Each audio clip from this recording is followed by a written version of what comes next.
Hello, everyone, and welcome to our weekly discussion series that's hosted by the Chaldean Cultural Center in collaboration with U of M Detroit Center, Unique Voices in Films, and CMN TV. I'm your host, Wiam Nemu, and today our guest is Dr. Yuval Levavi. Hello, welcome.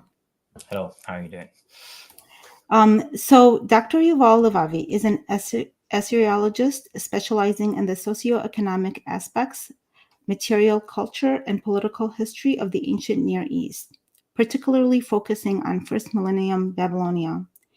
He obtained his PhD from the University of Vienna in 2016 and currently serves as a research fellow at the Hebrew University in Jerusalem.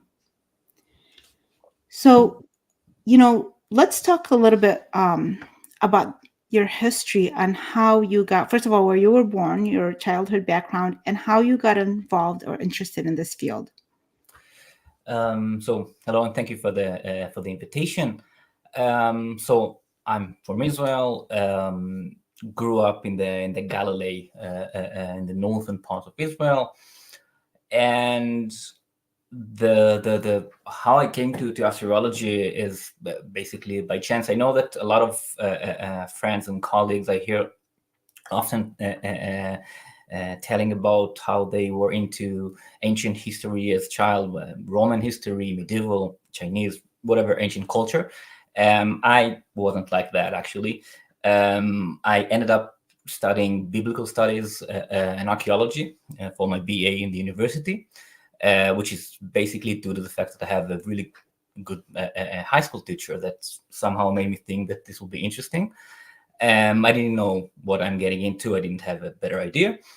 And I sort of stumbled into this amazing world behind the biblical stories, behind the tradition, beyond the archaeology and the silent stones of the ancient Near East and the massive number of texts in wide variety of sources, which I think is unmatched in ancient history. So I got into Assyriology in my MA and my PhD, first, second millennium, then first millennium in my PhD. And then I was lucky enough basically to be surrounded by amazing scholars who introduced me to the field and the wealth and depth of the sources that we have, and experiencing scholarship basically in the highest level, which is exciting and fun. And so I stayed, and this is more or less how I came into this. So a lot of accidents and moment decisions. It is an addictive subject. So I was, as a writer for myself, and even though I'm Chaldean and I'm from that area, I wasn't so interested until when I was being asked questions and I had to study the history in order to know how to answer these questions. And as I was studying the history, I just kept getting so intrigued and more intrigued and going deeper into it. And so it's wonderful. We feel very lucky to have people around the world that are studying this. So I'm glad whatever took you in that direction that you went in that direction. So how do you view the Chaldeans' role in the first millennium Babylonia and their contributions to the region's culture and economy? So the Chaldeans had an enormous key role in the history of first millennium Babylonia, the ancient Near East, and beyond that, actually, culturally. Strictly speaking, they came from the northwest, but they settled in first millennium mainly in southern, not only, but mainly in the southern part of Babylonia, what we called in the first millennium the sealand. Basically, it's the marshes.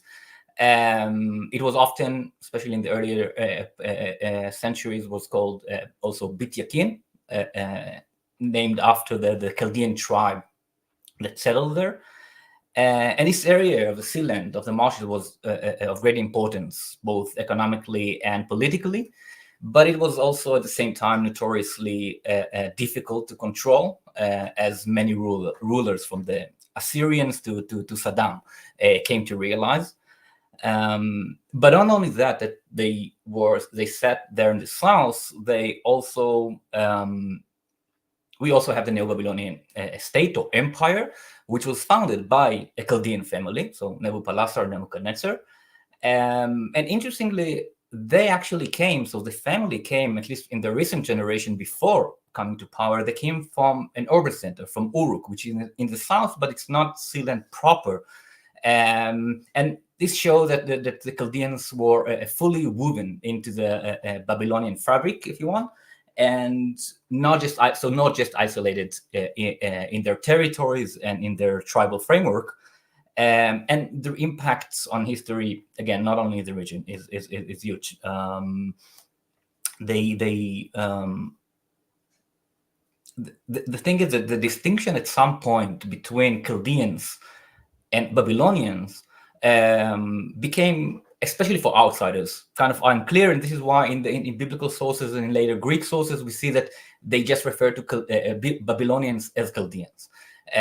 So they made themselves, they became mainstream Babylonia, but at the same time still maintaining their identity. And we see it in later traditions, in actual contemporary sources from the Neo-Babylonian period. They don't refer to themselves as Chaldean, but in later again, biblical sources and also later sources from Mesopotamia, we see that this identity, this identification was kept. So we have this double the situation of both maintaining their own culture and identity and tribal structure, but also very much integrated into Babylonian society to the extent that they basically control Babylonia. And now, when we think of Babylon, of the great city of Babylon, and the Hanging Gardens and the Tower of Babylon, this is Nebuchadnezzar Babylon, which is Chaldean. So their impact, again, culturally till the day is huge. Oh, when you're describing them right now, it really just describes a lot of the aspects that still exist today is the integration. You mentioned that a couple of times, and this is something that Chaldeans even today, whether the ones, when we were born in Iraq, so we embrace that part of the world and who we are as Iraqis as well, without losing the identity, except for the fact that we're almost forced to kind of, not stay there, even though we didn't have an issue with the acclimation, with integration, and we're forced to move out into different Western countries. And that pattern continued, whereas today Chaldeans are known for integrating well, versus a lot of other Middle Easterners who almost feel, even though if they're in the United States or in Western countries where they are protected, they almost feel like an exile. But even though they're not, or, especially if they're children, like my children are born here, so they're American and they have that attitude, believe me. But I have noticed that it is an attribute. And so the way you just described it now, I feel like fast forward thousands of years and that essence is still there. So, I had this other questions about the Jewish tablets, but because we're on this and you said that the name, they use the different names over time, and then it seems though they would come back to using that name. So what happened over time that it seems like, in our view anyways, in our community's views, we feel like it's under represented, or there's a lot of misunderstanding, or it's just, it doesn't have the same kind of study that like Assyrians, for instance. And I'll give you an example of that, because there has been incidences it's not just a part of our community that this is the situation. So in 2023, so let's just basically last year, Harvard University had a month exhibit that said that they were focusing on Assyrians, who are the last Aramaic speaking community from the Middle East. Well, that is not a true statement. That was Chaldeans also speak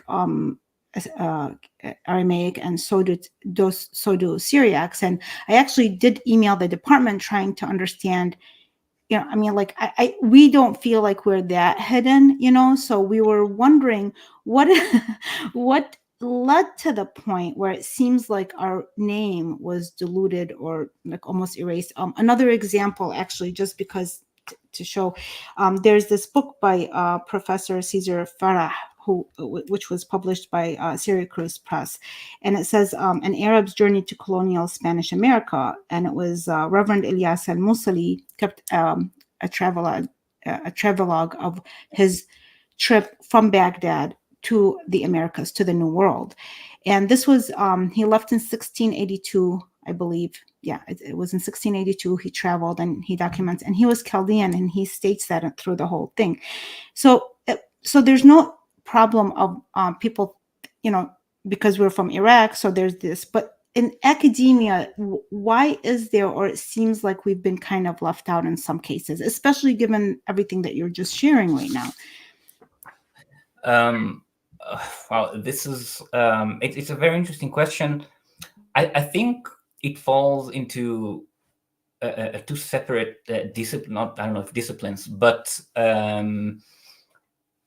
for those like me who deal with ancient history, we don't care what happens now, right? It's not personally, obviously, but in regards to, in our scholarship, in what we do, and so we look into the ancient Chaldeans and the ancient records, and what do you see, and there are issues there. It's not always clear. There are problems with, for example, we don't have Chaldean sources from the Chaldean tribes. I mentioned Bet Yakin, we have Bet Akuri, there are all these Bet X units. We have none of their records, right? We only have records of mainly from the urban centers, from the Babylonian cities, written in cuneiform. So we don't really, and we have earlier we have Assyrian records that mention them often, but we don't have their records. And then you have obviously the late antiquity and more pre-modern period, which is something obviously I know nothing about. I have to say that when you contacted me, I knew that there was a Chaldean community. I knew that obviously that there's a Syrian community, but I had very little knowledge of it.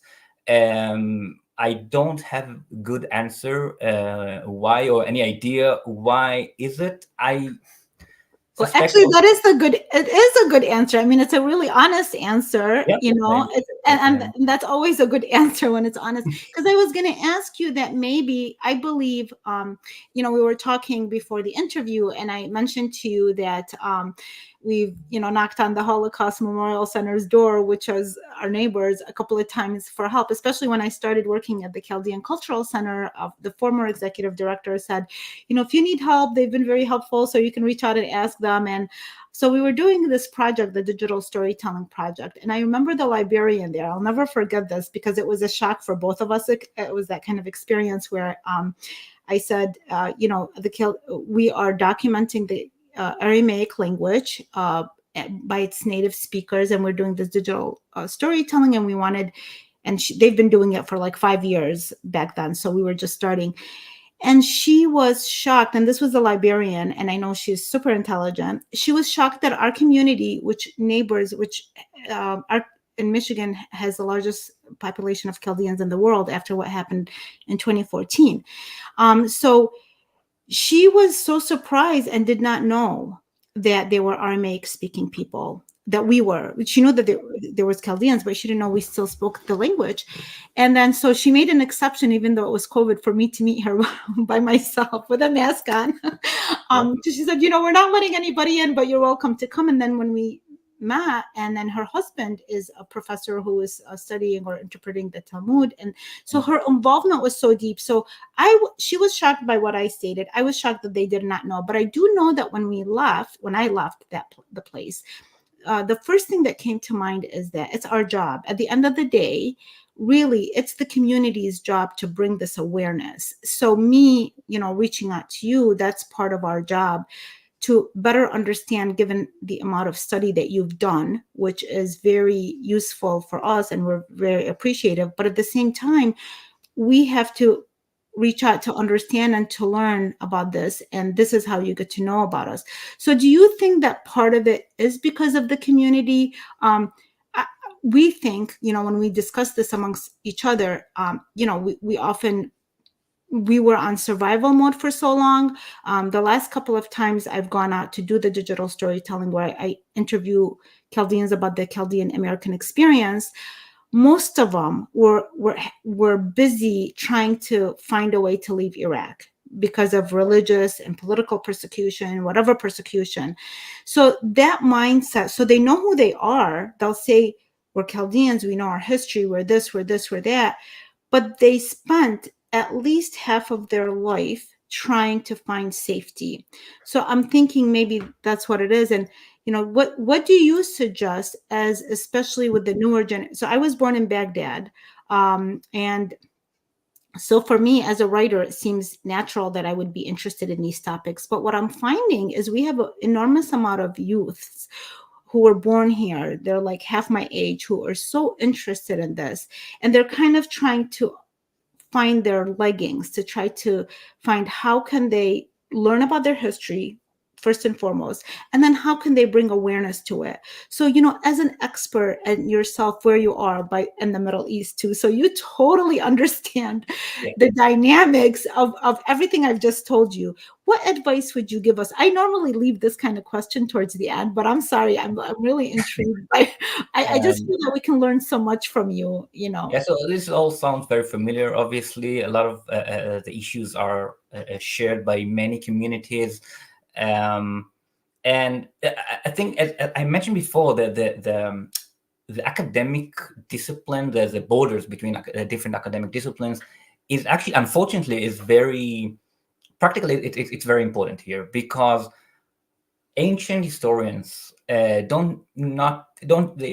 not used to dealing with live people and reaching out. It's not a natural thing almost. And we ourselves have no real connection with people who deal with later periods. So there's disconnection, and there is no one place one would go to study the history of the Chaldeans, I think. Certainly now that, obviously, unfortunately, we have a different diaspora, so things become more and more complicated. And again, it's for academics. I know that this is the case for me, but this is a general thing. We are, in a way, lazy. We are comfortable. We are comfortable where we are, and so we tend not to. We need to do more. And actually, I think we are doing more in recent years. This is something that there is awareness to it also in academia. Reach out and interact with again, beyond the closed our closed offices and libraries. But it is not unnatural, because we are taught to do, we're trained to do something very, very specific. And in our world today, it is very clear that we need to do more. And it's challenging. So the challenge is from both ways. I don't think obviously it's no one's fault, but it's not the community. It's everything together. And I think you're right. It's not a specific Chaldean problem. It's the type of the smaller group, especially groups that have been through hard times and complicated times, like the Chaldeans, recently, and beyond that, perhaps. And it's basically it's on us. We need to do it. We need to talk to each other. We need to interact. Yeah. So I have I to think there's admit, one of the main things is there is, for example, a huge section which I'm completely ignorant of, like the study of the later periods, pre-modern, late antiquity and pre-modern. This is something, for example, that for me as an academic, it's completely foreign. I no knowledge of. But I have to admit that anybody that I've reached out to, I would say at least 95% of them have been willing to share. So they respond positively. So that's a really great thing as well. It's not where, no, we're just focused on our studies and they don't want the interaction. But they We let also have more platforms now that we are able to do it. So it is easier. It's like now this is a live example of it. And I know in your case, you've also, because you've been interviewed, because I was looking you up, obviously, and trying to study the interviews and things that you did. And you had also done for the Assyrian Center, which is in Chicago. And so these are all very positive steps, because, they had their own, they're also a minority group that have suffered their own way. And we share a lot of similarities with them. But then I noticed that, again, the people in academia, rarely have I reached out. The only times that the ones that don't end up doing the interviews, we don't end up getting any connections. Like I don't know, I just sent out an email or something after studying their work. But for the majority of the part, I felt like there's a sense of wanting to educate on a further level. So we really appreciate that as well.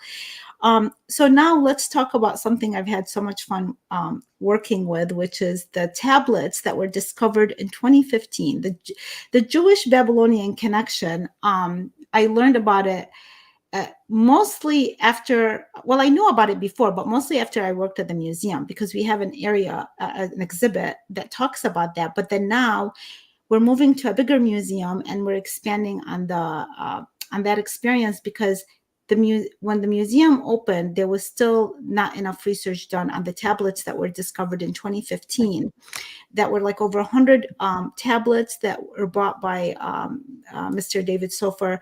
And so we are doing some replicas with that, and they're right now at the Bible Museum in Jerusalem.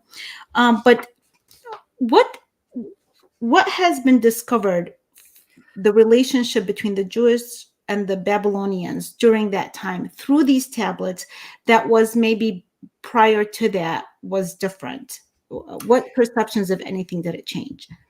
Yeah, so these are what we came to call the Al Yahudu tablets, and they were published. The first batch was published in, I think, December 14th, so practically in 2015, and since then some more tablets were published, and hopefully there will be. We know that there are more of these tablets, so hopefully this is not the end.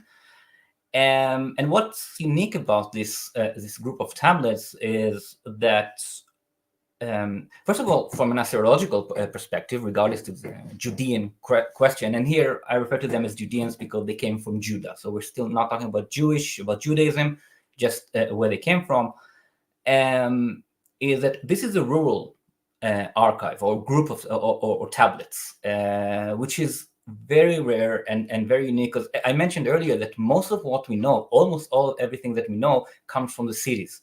And this is a rural archive. But it is a Babylonian archive. So the scribes are Babylonians. The scribes are not Judeans, are not exiles. The scribes are all Babylonians.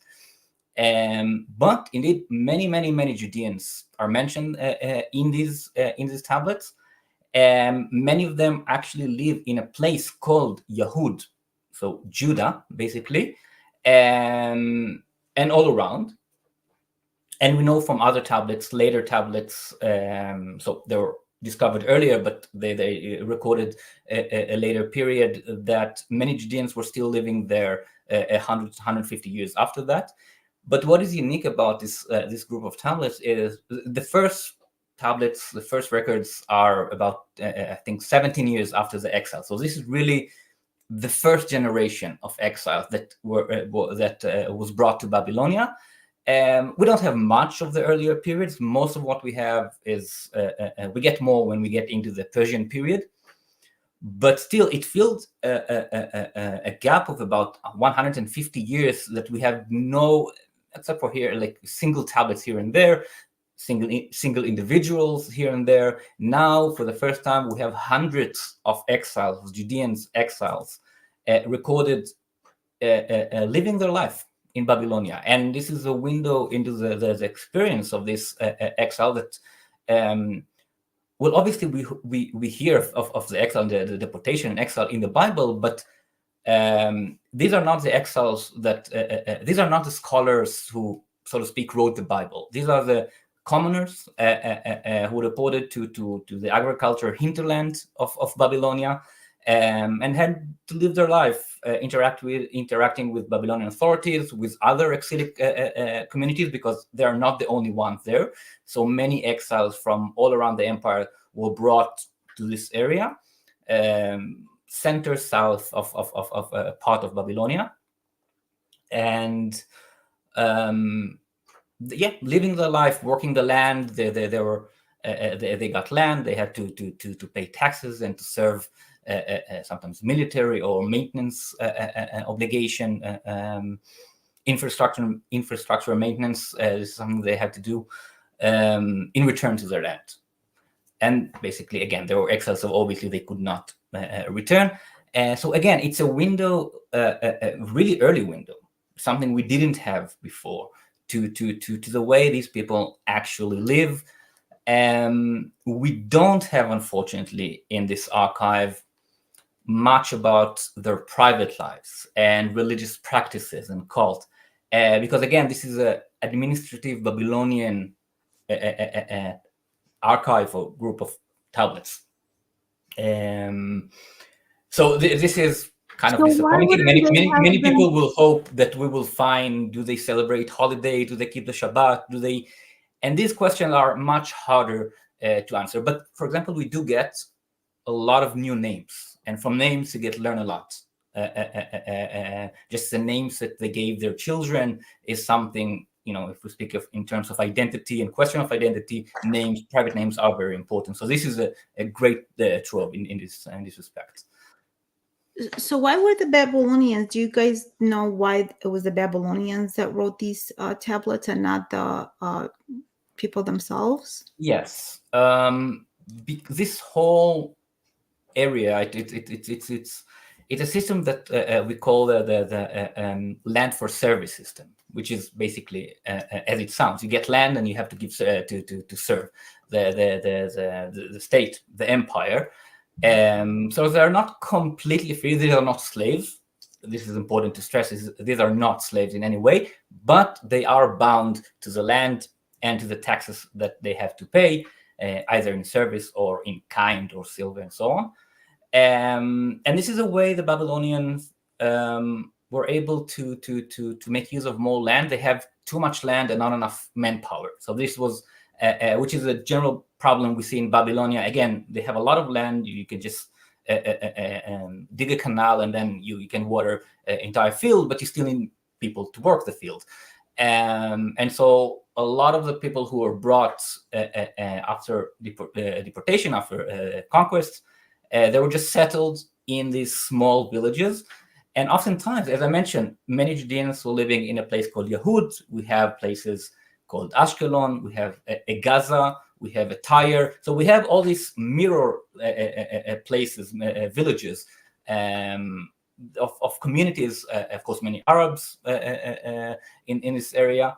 So there's nothing. It is important to stress that there's nothing unique about the Judeans in this respect. So they were just put in the system. They enter the system and kind of like what you say earlier about the Chaldeans who had to survive and to make sure they had to survive. These are subsistence farmers, so they didn't have. These are not rich people. Of course, with time, some of them got better. Their situation got better. Some of them accumulated wealth and power and political power. They're interacting again with Babylonians, with other exiles from all around. So naturally, there are some movement, social movement and stuff like that. But generally speaking, these were simple farmers.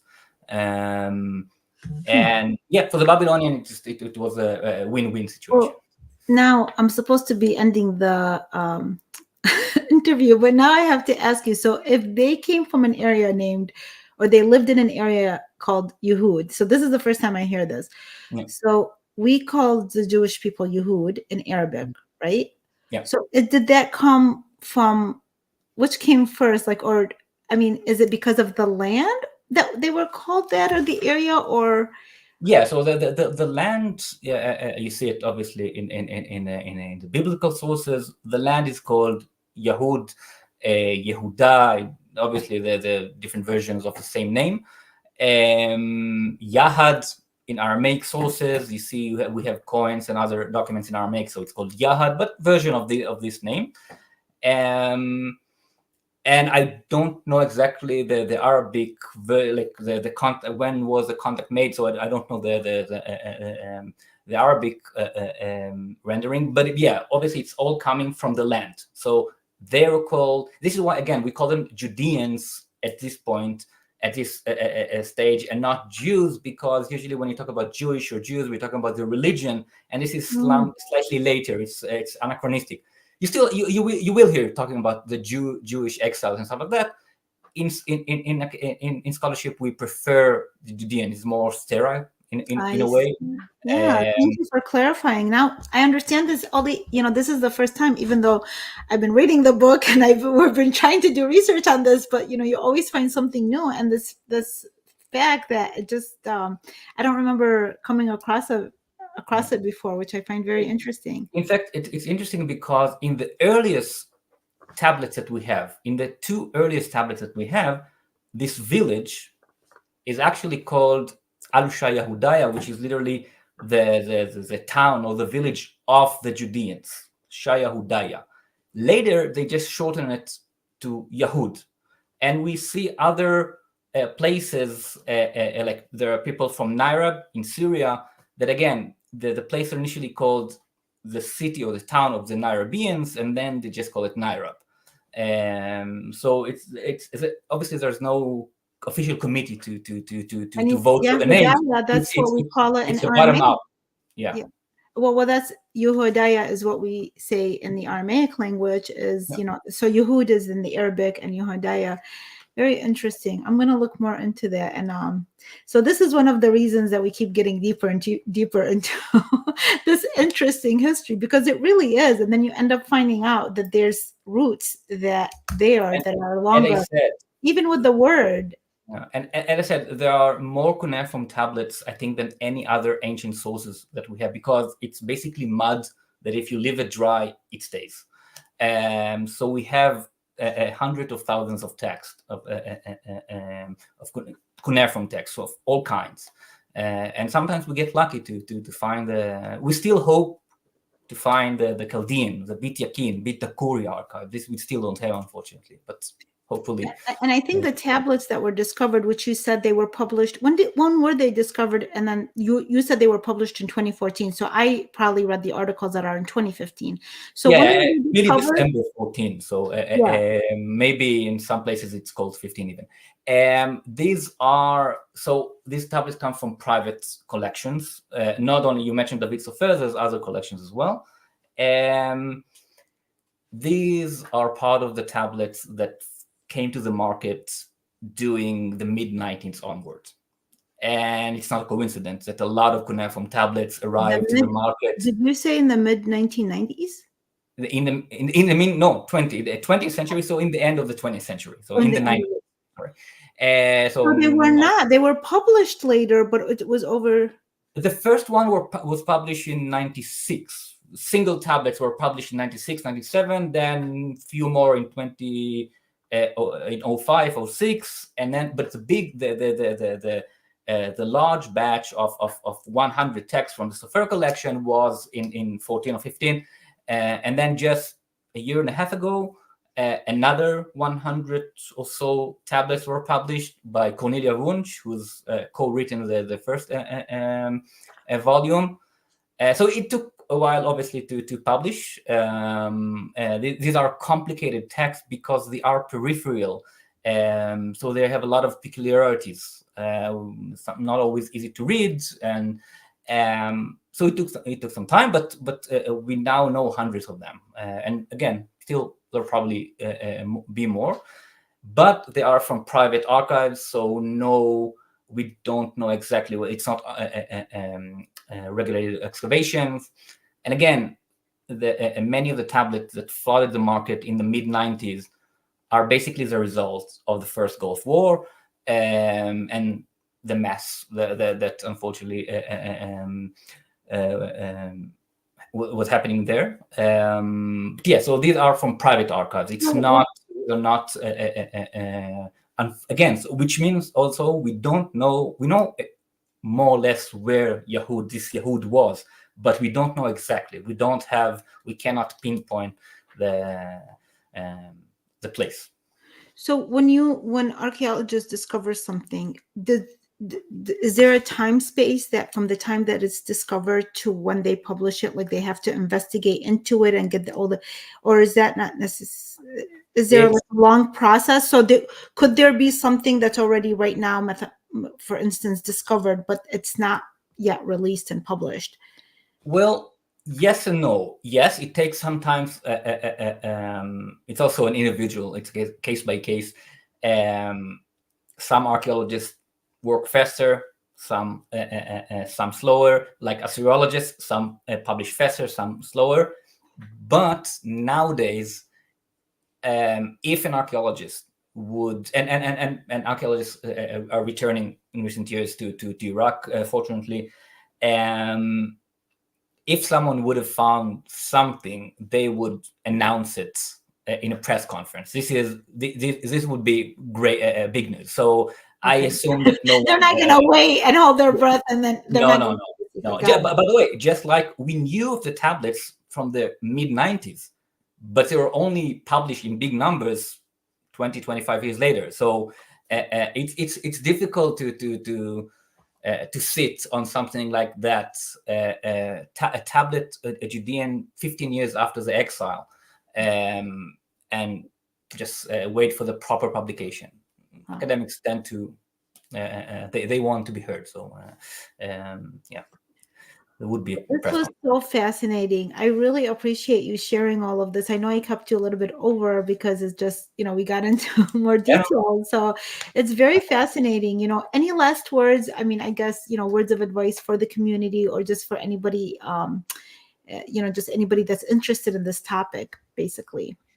So nowadays there are a lot of online resources free to use, a lot of translations of ancient texts, both the kind of boring administrative text, which is what I do, but also royal inscriptions and literary texts from most periods.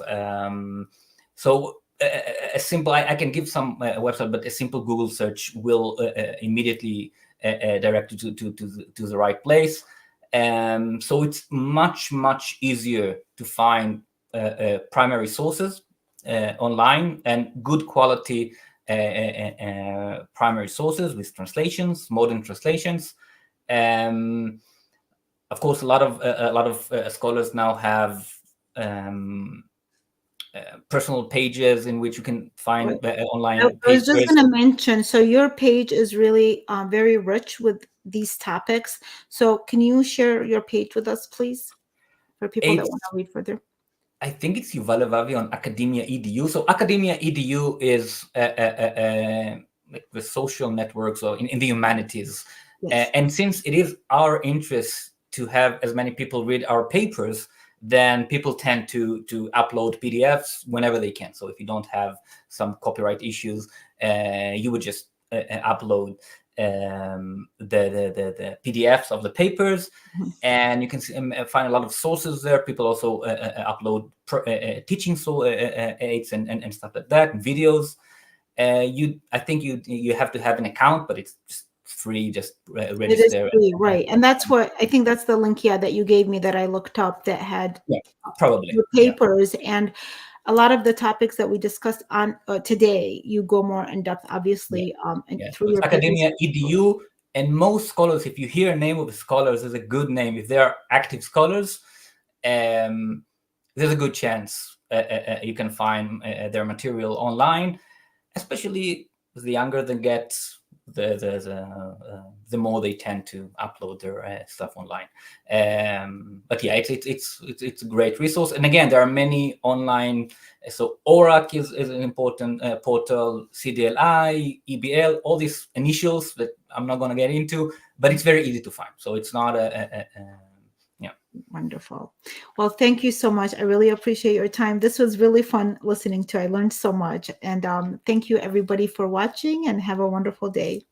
Bye-bye. Thank you very much for inviting me. Thank you. Bye. Take care. Bye-bye.